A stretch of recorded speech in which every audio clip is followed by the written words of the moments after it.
Ny 4 febroary, Marie Francis Robinary. Isan'ireo mpanoratra malagasy nanoratra tamin'ny teny frantsay toa Andry Jacques Rabe Mananjara, Jean-Joseph Rabe Arvelo, i Marie Francis Robinary ary Michel Francis Robin no solonanarana nentiny tamin'izany, ary ny 4 febroary 2025 no naterahany tao Antananarivo. Isan'ireo nambolavolan'i Marie Francis Robinary ny reniny Ramanana Marie izay nampianatra azy ny teny. Teo ihany koa ireo misionera toa ny Monseigneur de l'Espinasse de Sonne izay hiveka tao Antananarivo ny taona 2070 sy ny Mont-Père Thomas sy Cap de Vielle. Ny taona 2070 no niditra teo amin'ny sehatry ny asa i Marie Francis Robinary. Niasa tao amin'ny service auxiliaire de l'armée hatramin'ny taona 2070. Avy eo lasa talelefitra amin'ny compagnie de commerce iray. Teo amin'ny 17 taona no nanomboka ny gazety Éclair de l'émir ity mpanoratra ity.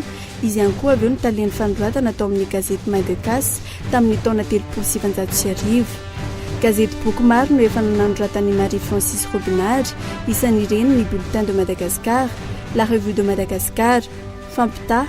Anisan'ireo lahatsoratra nahafantarana azy ilay hoe Deux villes saintes izay mitantara ny momba ny mpanjakandrenam-pony. Mpanoratra namoaka boky ity olo malaza teo amin'ny literatiora ity, ka isan'ireny ilay amboara-tononkalo Le Fleur défunte izay nivoaka tamin'ny taona 1770 sy ny taona 1870. Le signe de Razaizay, tantara foronina nivoaka ny taona 1770.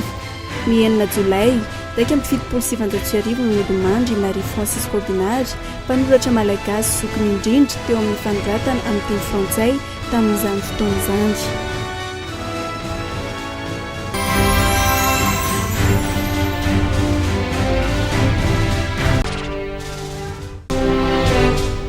Efatra febroary 1770 korontana ny tany faritany Nantsiranana hanehoana ny fankalana ny merina.